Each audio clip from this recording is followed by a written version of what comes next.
Hi friends, welcome back to my YouTube channel. ഇന്ന് ഞാൻ egg fried റൈസാണ് ഉണ്ടാക്കാൻ പോകുന്നത്. ബസ്മതി റൈസാണ് ഇതിനായിട്ട് എടുത്തിട്ടുള്ളത്. അത്യാവശ്യം 5 പേർക്ക് ഇത് സെർവ് ചെയ്യാനായിട്ട് കഴിയും.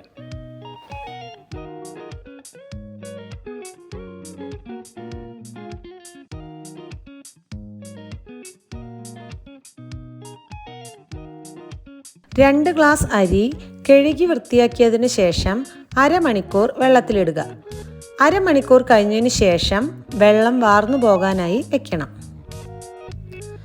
പാത്രത്തിൽ 4 കപ്പ് വെള്ളമാണ് ചൂടാക്കാനായി വെച്ചിട്ടുള്ളത്. ചെറുതായി ചൂടാവുമ്പോൾ 1 ടീസ്പൂൺ ഉപ്പ്, 1 ടീസ്പൂൺ ഏതെങ്കിലും റിഫൈൻഡ് ഓയിൽ എന്നിവ ഒഴിച്ചു കൊടുക്കണം. വെള്ളം നന്നായി തിളച്ചു കഴിഞ്ഞാൽ അരി ഇട്ട് കൊടുക്കണം. അരി കൃത്യമായ അളവിൽ വേവിക്കണം.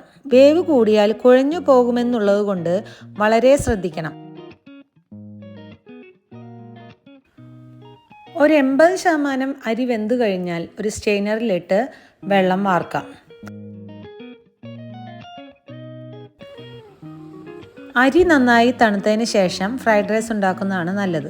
അല്ലെങ്കിൽ ഇളക്കി കൊടുക്കുമ്പോൾ പൊടിയാനുള്ള സാധ്യതയുണ്ട്. പാനിൽ 1 ടീസ്പൂൺ വെളിച്ചെണ്ണ ഒഴിച്ച് 4 മുട്ട കുറച്ച് ഉപ്പും കുരുമുളക് പൊടിയും ഇട്ട് നന്നായി കൊത്തിപ്പൊരിച്ച് എടുക്കണം.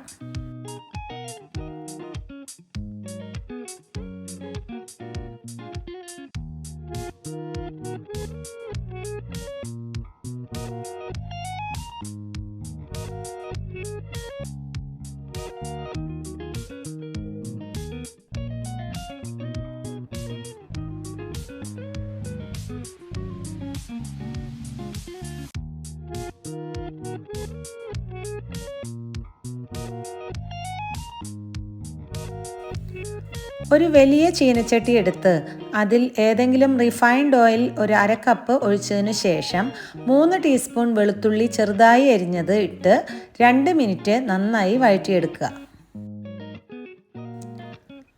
അതിനുശേഷം 1/2 കപ്പ് സബോള, 1 cup beans, 1 cup carrot, 1/2 cup spring onion, 1 cup capsicum എന്നിവ ഇട്ട് ഒരു 2 മിനിറ്റ് കൂടി വഴറ്റിയെടുക്കണം.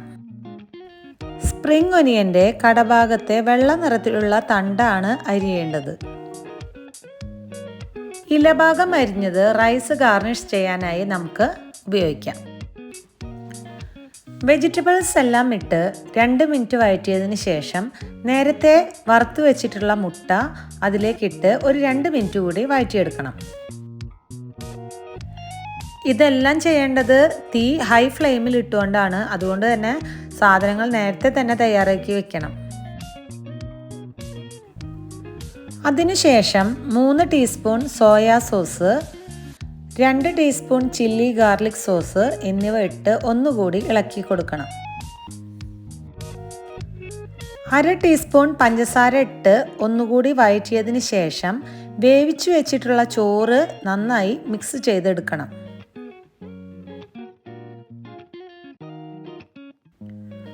ഒപ്പം 1/2 ടീസ്പൂൺ കുരുമുളക് പൊടി കൂടി വിതറി കൊടുക്കാം.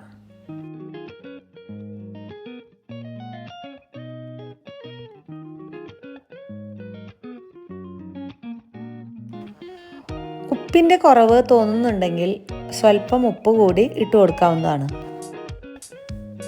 അതിനുശേഷം സ്പ്രിംഗ് ഒനിയൻ്റെ ഇലഭാഗം ചെറുതായി അരിഞ്ഞതും സെലറിയുടെ ഇലഭാഗം അരിഞ്ഞതും ഇട്ടുകൊടുത്ത് ചോറ് ഇറക്കി വയ്ക്കാം.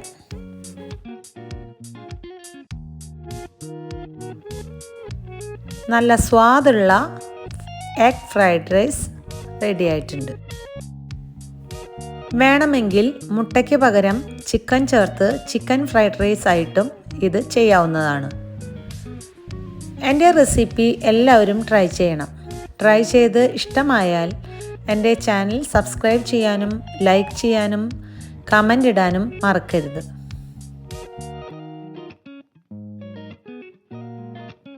സബ്സ്ക്രൈബ് ചെയ്തതിന് ശേഷം തൊട്ടടുത്തുള്ള ബെൽ ബട്ടൺ കൂടി ക്ലിക്ക് ചെയ്താൽ മാത്രമേ ഞാനിടുന്ന നോട്ടിഫിക്കേഷൻസ് നിങ്ങൾക്ക് ലഭിക്കുകയുള്ളൂ. Thank you for watching.